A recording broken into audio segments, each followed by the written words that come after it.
If you or someone you know struggles with addiction, stay right here for the Recovery Boys. Lewis Finch and Macon Moy discuss alcoholism, drug addiction, co-occurring disorders, and life in recovery. And now, here's Lewis and Macon. I'm Macon. And I'm Lewis. And we're the Recovery Boys. Lewis, how are you doing today? I'm doing okay. I feel it's Thursday, as you know. And I'm a little, I'm ready for the weekend, I think. Are you? Yeah. It's been, I think this is the first week that I've actually been in the office all 4 days. That's right. I've been here all 4 days, but we've just been busy. Yeah, we've been busy. It's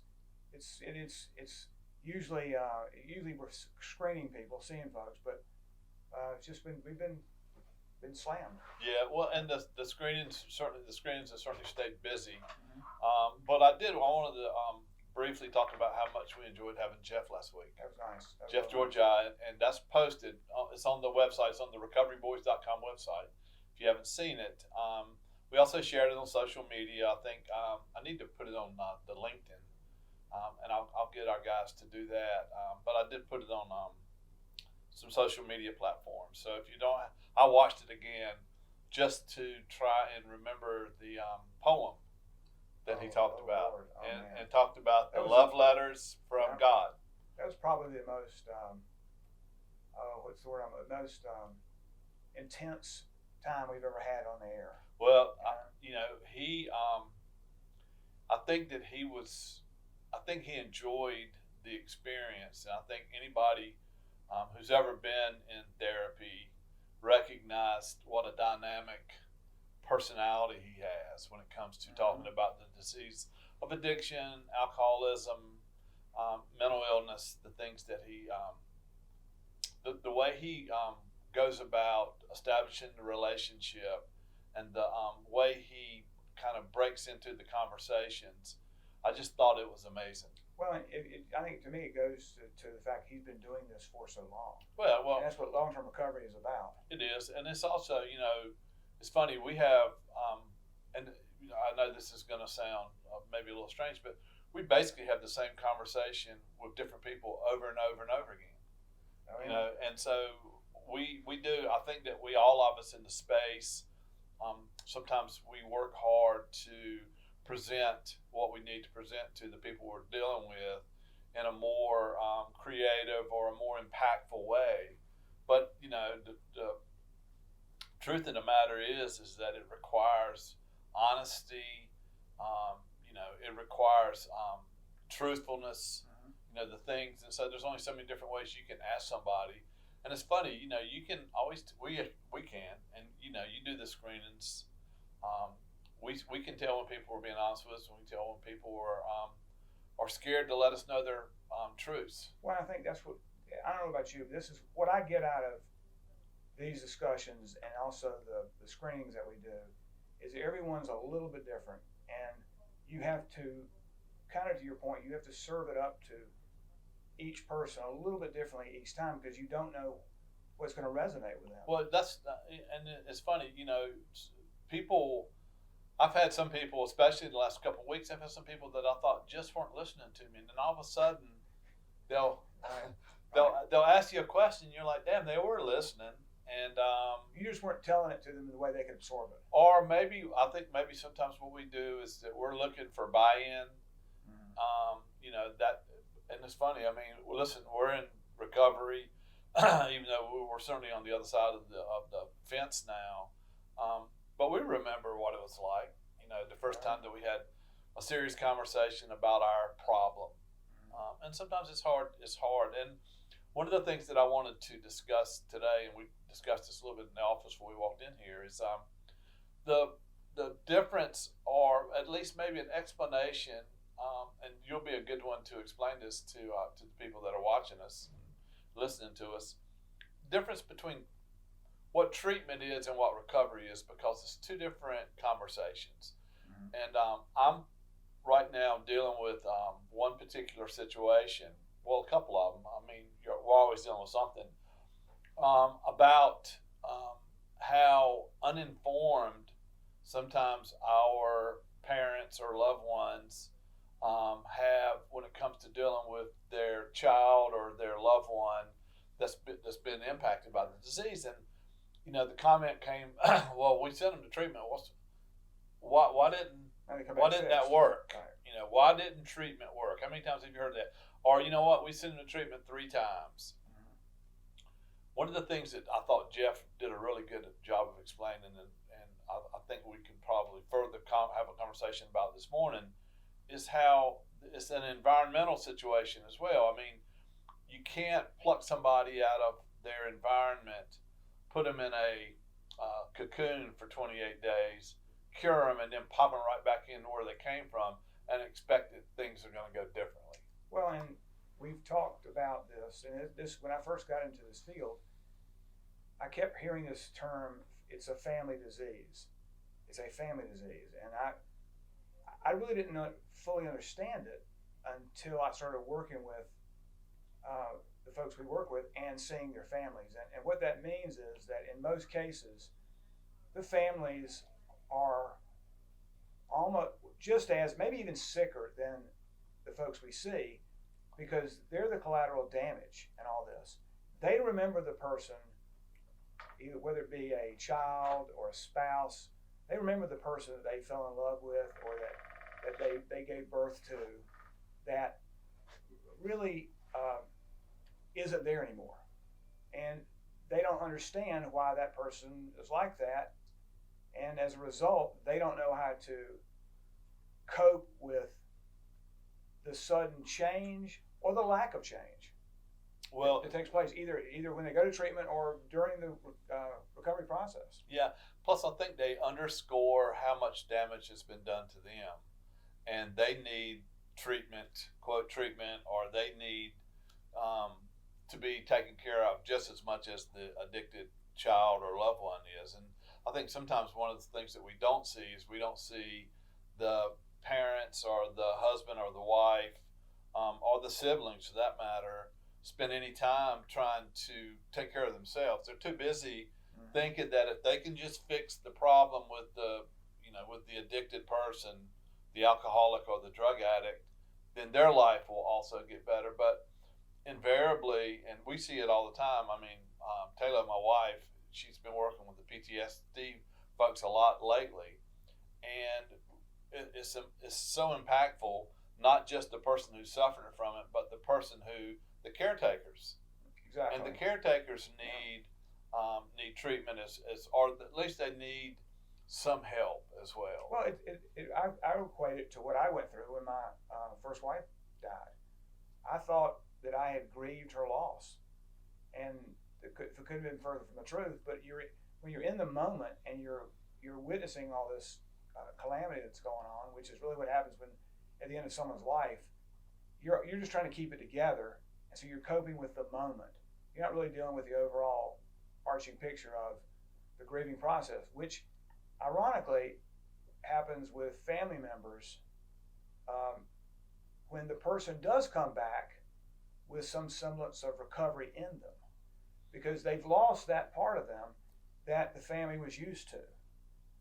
And a lot of times the family doesn't know how to deal with them. I want to say it was either our client 1 or 2 who came in here 6 years ago. He held it together. I think it was like the first or second client we had. I think it was up at the beginning, and he came in. He did very well. He went through our program, stayed connected, is still in recovery.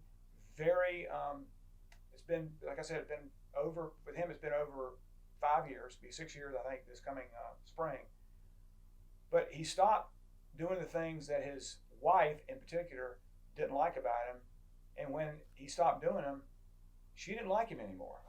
She ended up leaving him, wow, or kicking him out, and their relationship tanked. And I think what happens on both ends, both us, and you just said it, is we don't realize the damage that we do when we do it, and we expect people to accept us back in I refer to it as our timeline versus their timeline. Right, absolutely. And I don't think any of us take that into account.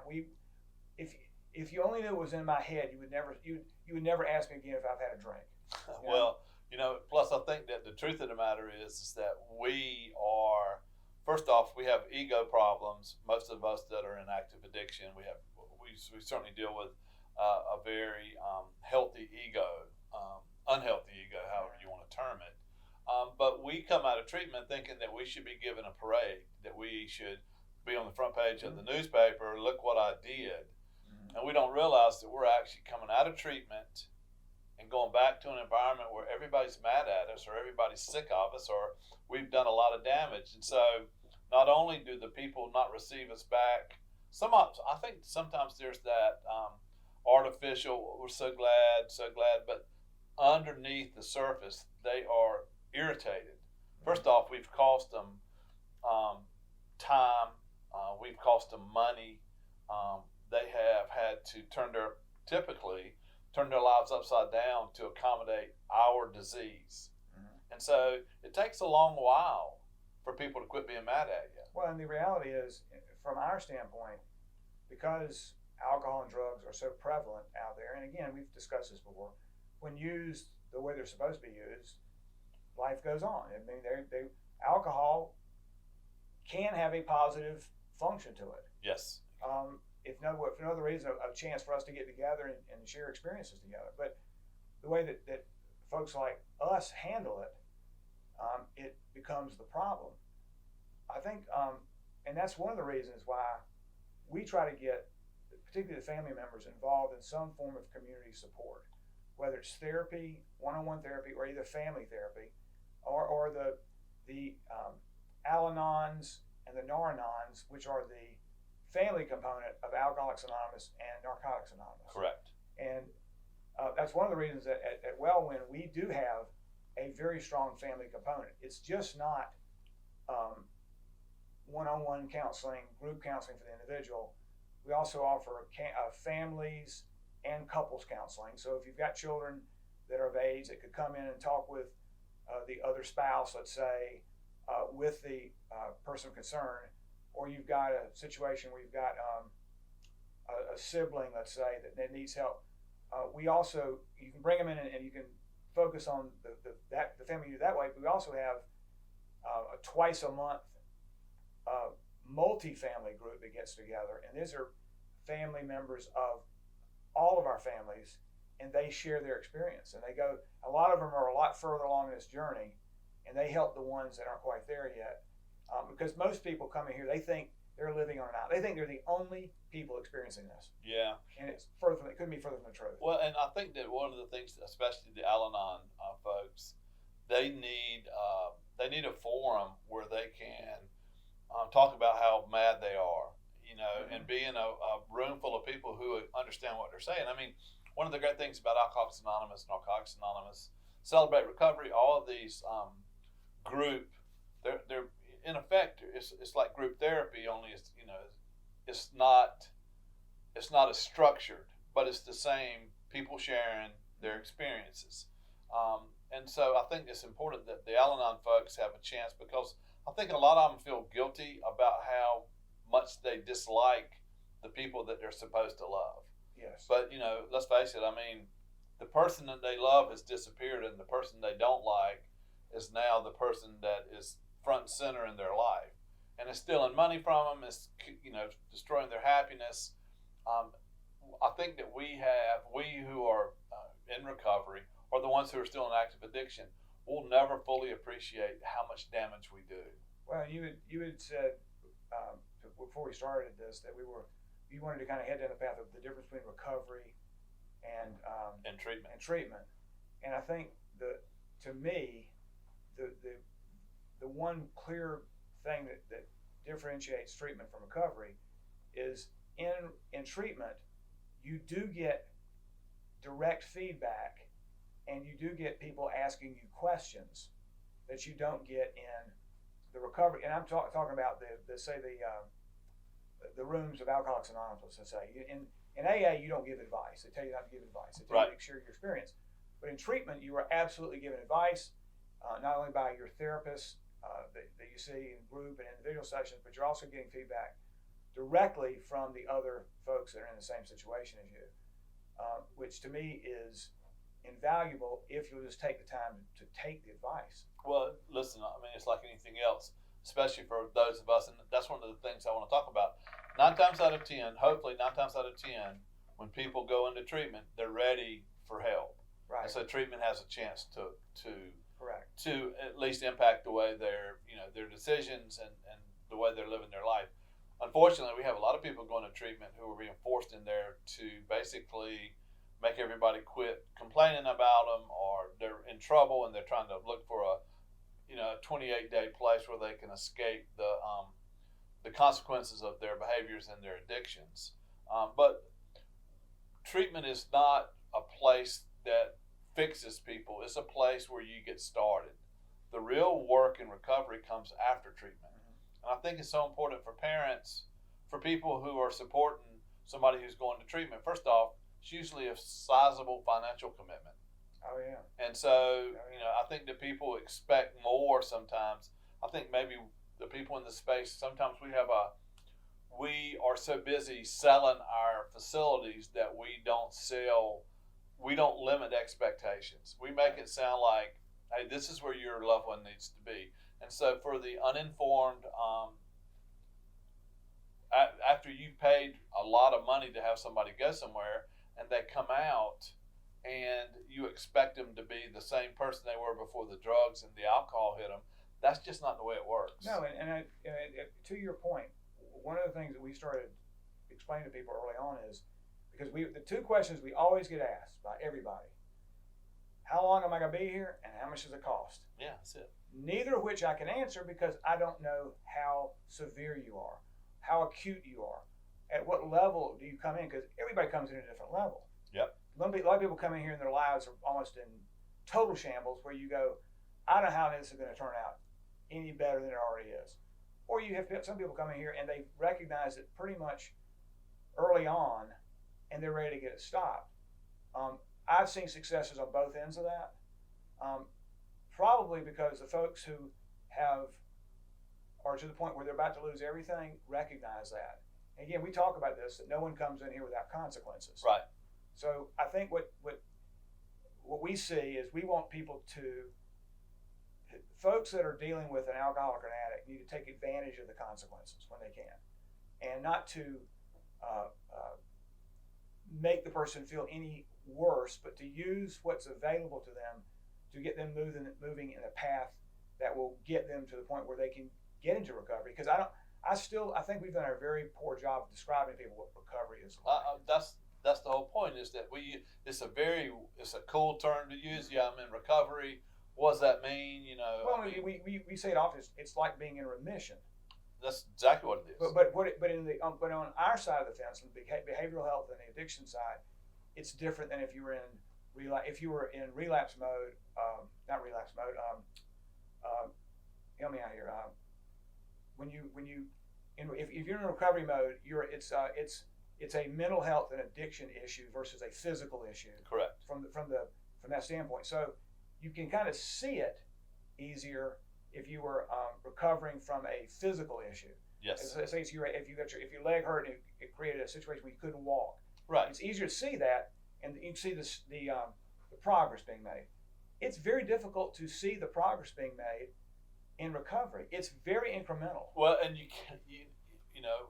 my friend Paul and I were walking yesterday afternoon late, but we were talking about the word happy, and that's what everybody, recovery, happy, all these terms that we use, but you can't ever peek into somebody's head and see how they're doing. No.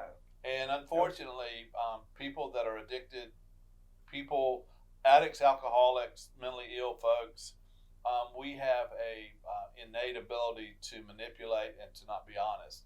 So when somebody, my wife gets, some days I just don't feel good with all this medicine I take, and when she'll hear somebody ask me, how you doing? And I say, I'm doing okay, and she'll just kind of look at me. She's like, you're not doing okay, And so honesty, I think sometimes we have a tendency to answer questions just to answer it, not to really let people, not to really answer the question, but just to finish the conversation. Well, because sometimes the answer forces you to look at the problem.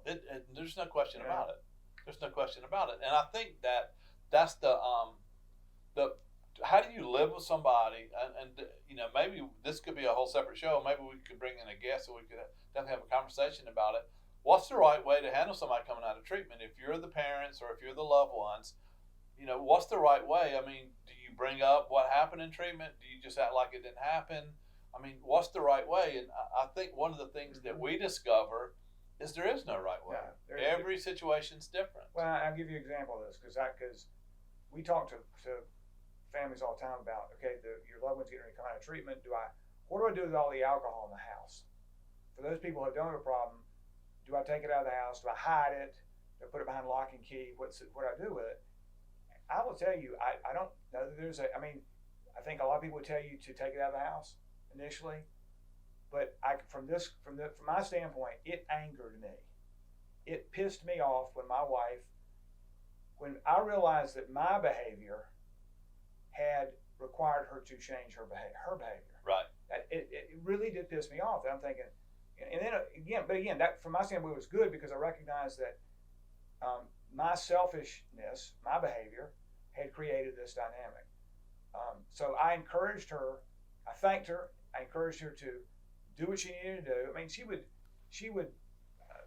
We'd go out to dinner, and when she normally would have a glass of wine, or a drink, she wouldn't have one, and it was noticeable.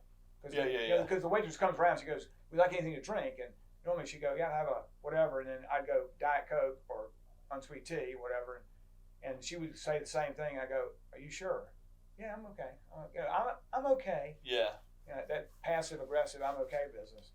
Well, I think that's what happens. I think that initially when people come out of treatment, everybody treats them with kid gloves, but they're deep down inside they're mad at them. And so at some point, the honeymoon gets over, and all of a sudden, you'll snap at. I know somebody that if you're angry at somebody, eventually it's going to come out. Very much so. And so I think that's what we want to say to people is that absolutely have conversations. It's the conversations you have before your loved one goes into treatment is extremely important.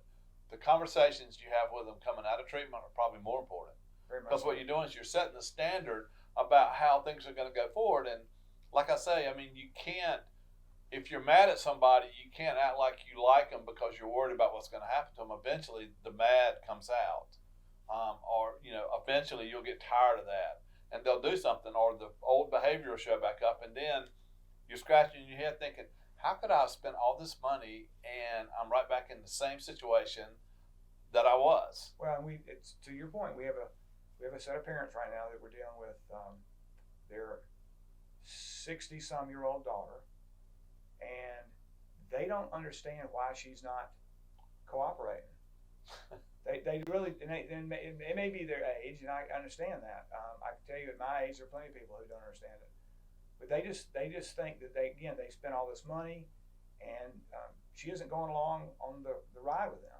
Right. And that's why we've encouraged them to get help and use our resources, use the ones that are out there in the community. But it seems to me that some people have become so codependent on their loved ones that they may not want us to actually solve the problem. And it may be like this wife that left her husband. She thought she knew what she wanted, but when she got it, it wasn't what she wanted. Yeah. She had control over him when he was drinking. Didn't have any control over him when he wasn't drinking. Yeah. So I think it's a dangerous precedent to set. I think there's a certain amount of arrogance to it, thinking we can change people. Well, that's right. I think what we do is we make people aware of what's going on, and I think that's probably the most important thing, especially for what we're going to try and what we want to do with this podcast is to become a resource and educate people. But what we see on a daily basis are the misconceptions. Let's face it, we are the addicts and the alcoholics, so we understand them pretty well.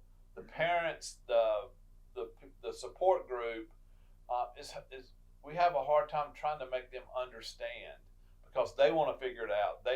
Everybody thinks that they can figure it out, and some of this stuff you just can't figure out. But I will tell you that somebody coming out of treatment is walking on eggshells, and they need to be supported. But put undue expectations on them just because they've been to treatment is a recipe for a relapse and a disaster. And then what do you do with that information, given their past? How do you? So let's say someone does go to treatment, comes out and relapses. How do you handle it? Is really part of the recovery process for both people. Well, we're a very unique business here at Wellwind. We say it all the time. First off, if you're in our program and you relapse, and it happens to us, we see it. We see it. You don't get kicked out of this program, and we don't punish people. What we do is we try and use it as a learning experience, right? So that they don't repeat it over and over and over again. And we would encourage if you're going to invest in treatment, trying to get your loved one better, invest in the knowledge of exactly what's going on. It's not something that you can pack them up. It's like parents who used to want to get rid of their kids for summer camp. They just send them to camp.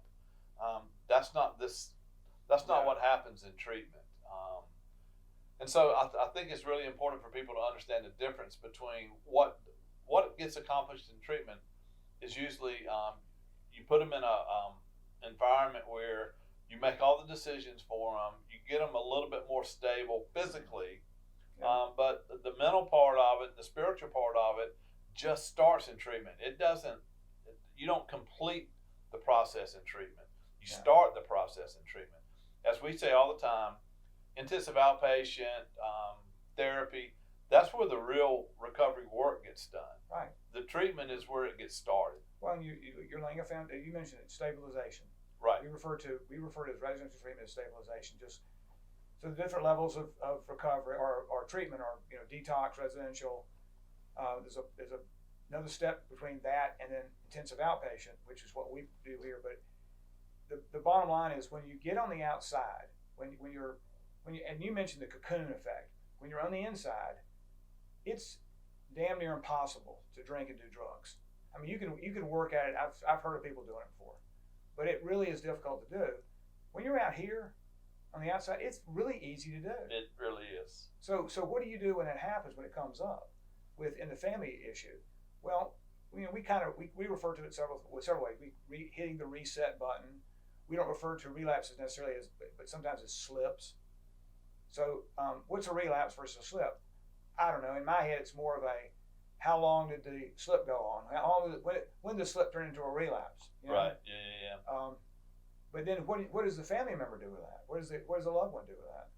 Well, I will tell you that one of the things I know, speaking from the perspective of the person coming out of treatment, it's probably the first time in a long time that you have a clear mind, and so your brain is busy trying to figure out exactly how you ended up where you are. Mm-hmm. But the amount of shame and guilt that the alcoholic and addict feels absolutely impacts the way they interact with the people when they come back, because they feel horrible. And so you think about the dynamics of somebody who knows that they have done wrong, and all of a sudden they're put back in the same environment where they're supposed to interact with these people who on the openly are saying, we're so glad, so proud of you, but deep down inside there's some anger that they have to process at some point. And so there's just a lot of dynamics going on there, and that environment does not exactly produce the recovery environment that we're all looking for. I mean, one of the things that we talk about in AA it's funny how you remember the things from the rooms of AA, but the only thing you really need to change are the people, places, and things, which is everything. And so that's the reason that, as Jeff, I think it was such a spot on comment to remember that this is a environmental disease. This is a complete disease. It touches every part of your life. It's not a brain disease. It's not something. It's not just a brain disease. It's not just a brain disease. Exactly right. It encompasses so much more. And so if you have a loved one and they're in treatment, be glad. First off, most people that aren't in, the ones that sent the loved one to treatment are for the first time relaxed because they know where their loved one is and what they're doing. They can sleep well. They can sleep well. Exactly right. They can sleep well. So it's as much of a chance for the people at home to get a little bit of sleep, a little bit of comfort, but then their expectation about what's going to happen when they return. And so that's where the real work gets done. And that's the reason it's so important to have either be knowledgeable of the situation or go to a professional so you can work that person back in and make decisions about, you know, maybe it's time for a job change. Maybe it's time for a physical change. You know, these are all the things that need to be talked about openly. I think what most people do is when they come back in, it's like the elephant in the room. Nobody really knows what to say, which makes the newly recovered or the person going from treatment to recovery, it makes them try and wonder what's my life going to be like? Well, if this is supposed to be good, when does the good start? Well, not that, but also they just left the good. I mean, Yes. I will tell you, when I was in treatment, I did not want to leave. No. It was the first time my life had made sense. Mm-hmm. It had order. I was accomplishing a lot. Then all of a sudden they say, here, you can go back. Well, I didn't do so good where I came from. I wasn't really that excited about going back. If I'd have had the money, I think I would definitely have stayed for their sober living component out in California. It was just not something I had the resources to do. But I didn't show back up. Listen, as hard as it is for the support folks at home to know what to do, it's even harder for us. We're professional drinkers and drug takers. And it goes on as lying and minimizing. Right. So everything that we got comfortable and got really good at, we're no longer doing. And so if we're working it the right way. If we're actually going into recovery. And listen, it's not easy. It's not easy to start your life back over. But if you can get some time under your belt, you know, that first year is so important. But it's important that both sides of the equation understand what's going on. Well, and again, getting back to our original premise about the difference between recovery and treatment, I was thinking about it as you were talking. I think recovery starts at the point at which the person has bought into the concept. Yeah, I agree. Treatment is either before, it can actually happen at the same time. The person could be so distraught with how their life has gone that they go into treatment. That's when their recovery starts. It could be that they're being forced into treatment and doesn't start until they get out or sometime in between. I will tell you that when I went, it was a period about 3 weeks in, and I was there for a little over a month. 3 weeks in was when it hit me. I was along for the ride for the first 2.5 to 3 weeks. I wasn't fully engaged until that third or fourth week. And I remember fairly vividly that I finally said, oh, this is what that looks like. Now, I can't explain it to you. I just know it was like the light bulb going off, because I remember I was the kind of guy who said, I'm not going to have any more fun anymore. Right? I was 51 years old. You know, were you 55? 55. 55. And you never think anything's going to get any better. And this is it? Wow. Well, this is a lot. We're very fortunate. Well, we really are. But I will tell you, it took me a lot longer. When I got back, I was stunned, I guess is the word I'm looking for, because now I'm back where all the, my lifestyle, which was, towards the end, was really nothing more than drinking and using. And when I got back, I didn't really have anything to do. I mean, I had lost all of the really good things in my life, and the only things I was doing, drinking and taking pills. And it took me a year to kind of get my legs back underneath. Mm-hmm. Of course, I had some physical issues as well, but you know what? Then it struck me that I needed to leave. Right. That I needed that the place that I was, where I lived. First off, I had embarrassed my ex-wife and my children, and every time, invariably, when you live in a town, you're gonna run into people. They don't know what to say. It's just, It's very uncomfortable. And so I finally realized that they were trying to get their lives. I'm trying to get my life back on track. Well, so are they. Mm-hmm. And it was going to be way easier for them to get their life back on track if I wasn't around. And so that's when I moved. I left. It was probably the best decision I ever made. I mean, I do miss that life. I do miss those guys that I used to hang out with, but I didn't need to be there anymore. Right. You know, I had somebody asked me one day why I quit drinking. I said, if you play in golf tournaments or go to concerts, you get these little drink tickets. Right. I used all my tickets up too quick. That's a good example. Yeah, I just used all my drink tickets up. And so I went and I, now created a really wonderful life. Recovery suits me, I guess is the best way. But it wasn't immediate, and it sure as hell didn't happen the first 30 days out of treatment. The first 30 days out of treatment were, I wished I was back in treatment. And so I think that's important. I want to make sure we have those conversations. I know that the good treatment centers, they have these discharge folks who make sure you have a plan because it's so important. But it's not just for the addict, it's also for the people that are receiving the addict back into their life. They need to have a plan too. Well, and it's interesting you may bring it up because we've noticed that the good treatment programs will start reaching out to us if they think a person's a fit, and they'll include the family in it too. They'll ask us, do you have a family program?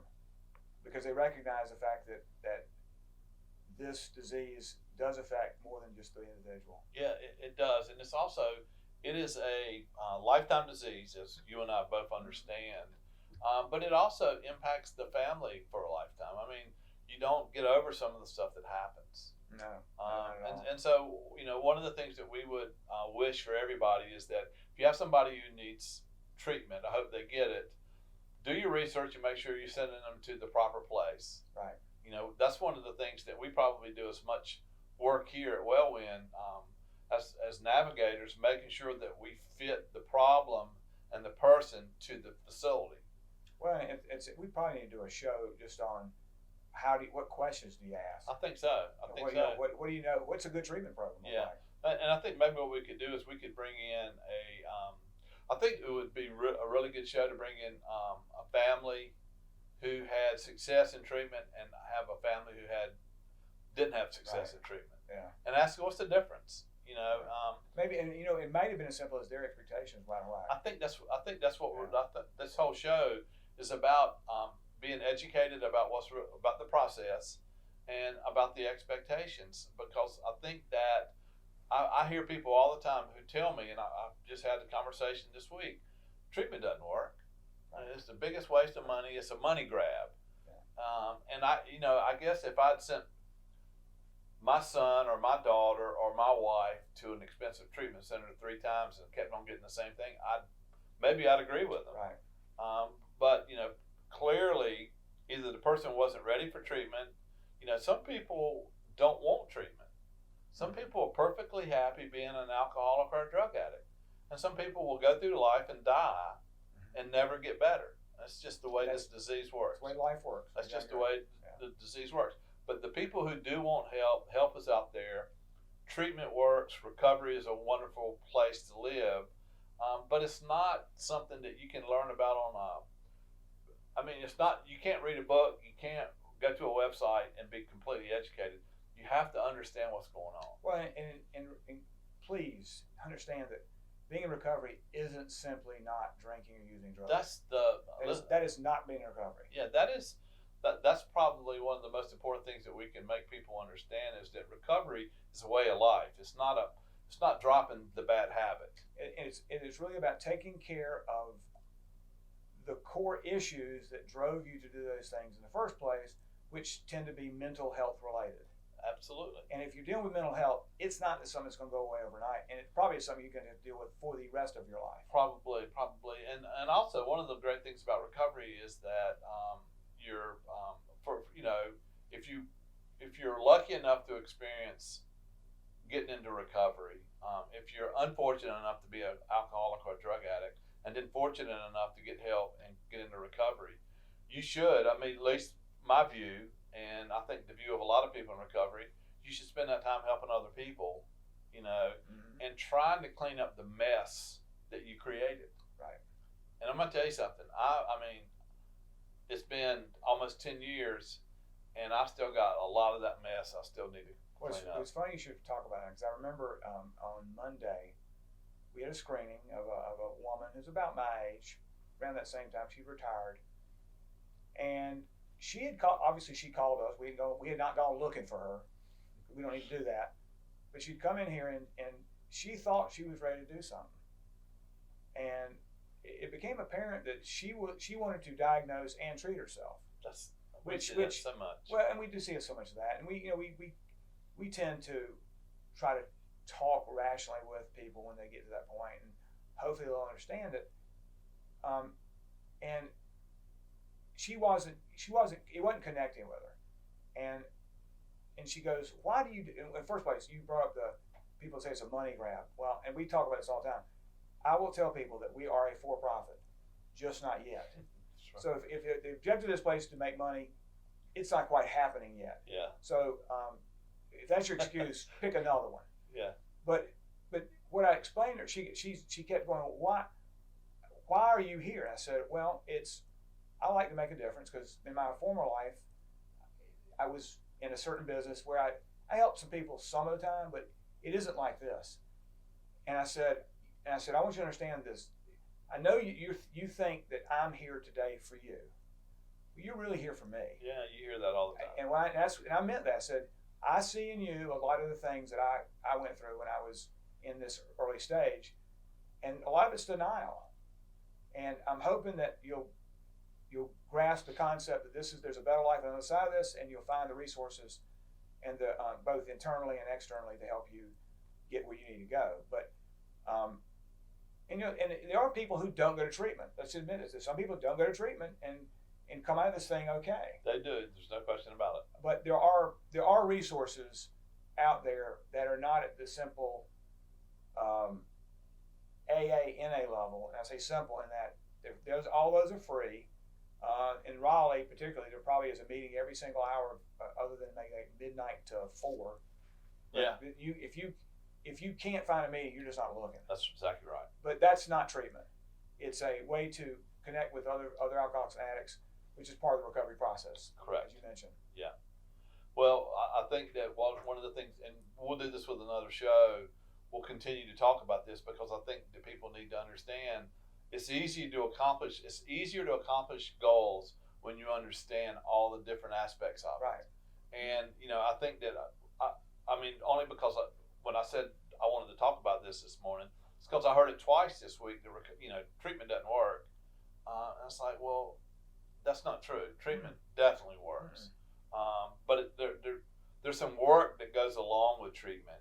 And I'm talking about, so you've got the person who goes to treatment, probably ended up getting some help, but came back and didn't have the right support in place, so recovery never happened.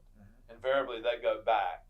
Well, the parent or the loved one or the husband or wife or whatever, they don't understand that recovery element of it. And that's right. what we want to try and make sure they understand, is that recovery is it's a new way of life. It's not, you don't take a person, fix it, and put them into their old way of life and expect a different outcome. Correct. It's just not the way it works. Correct. You have to change the things in that person's life in order for recovery to blossom and become this wonderful place that everybody who gets there loves. I mean, when you talk to somebody who's in recovery, that I find, and forget whether they're on the same socioeconomic level, same gender, sexual preferences, doesn't matter. The people who are in recovery are some of the coolest, neatest people. Those are the people that I would prefer to be around for the rest of my life. Well, because they get it. Well, we deal with high-functioning alcoholics and addicts too, and that simply means people that have been very successful in one part of their lives. That's exactly right. And I think those people who do get in recovery at that level recognize just how what success means. They understand that what they've just done, what they're continuing to do, is probably the most successful thing they've ever done. Probably. I mean, making a lot of money and being known in the world out there is one thing, but being able to tame your emotions, your demons, and to stop doing something that most of the planet can do without a problem is really, really tough. As we say all the time, it's easy to stop drinking. It's easy to stop using drugs. It's hard to stay stopped. Correct. Anybody can get a day or maybe even a week of sobriety. But to all of a sudden fundamentally change the way you live your life and to put all that stuff away and I'm talking about away, is a really complicated thing. And if you can ever pull it off, it really does. It increases your appreciation for being alive. I think that's probably the easiest way. And listen, there's nothing more refreshing, or there's nothing that can make you feel better than waking up happy that you're awake, happy about what's getting ready to happen in your day, ready to meet the day, to be present for the day. And those are the things that all were missing from my life when I was in active addiction. Well, and even if it's as simple as not having to worry about what you did the night before. Or what you said the night before. Yeah. Or waking up trying to figure out how in the hell did I end up here. All those things So, well, Lewis, this is a good conversation. Yeah. I want to make sure to tell everybody, if you have somebody in treatment, support them. But the real work comes after treatment, and it's so important. So if you have any questions, you can always reach out to us here at Wellwind. We'll be glad to have this conversation with you in person and help prepare the person coming out of treatment, prepare the environment so they can be successful, and also so that you can enjoy your life. The person who's been impacted by the disease wasn't the person using alcohol or drugs, but the person who gets impacted quite unfairly. Right. They're the ones who absolutely need to be helped as well. And so in order for all that to work, it requires a plan. It requires a lot of work and a lot of planning. And then you got to execute the plan. You got to make sure that somebody kind of keeps you on course. And so make sure, I know that's a lot for somebody who has never heard this conversation. We spend so much time trying to get somebody into treatment, we don't spend enough time talking about what's going to happen when they come out. Right, exactly right. And so we want to make sure that just shoving them into treatment is the start, it's not the finish. Correct. And that was the message we wanted to get out of this one. So we'll have a guest next week for sure. Hopefully. Yeah. So I'm Macon. And I'm Lewis. And we are the Recovery Boys. Everybody, go to therecoveryboys.com. This show will be posted quickly. Terry, our crack team here, will make sure that it's out. Terry's amazing. And we will see you again next week on the Recovery Boys. Lewis? Thank you, Macon. Thank you, Lewis. I will And see you thank next you, buddy. week. All right. Thanks so much. Guys. Good night, everybody.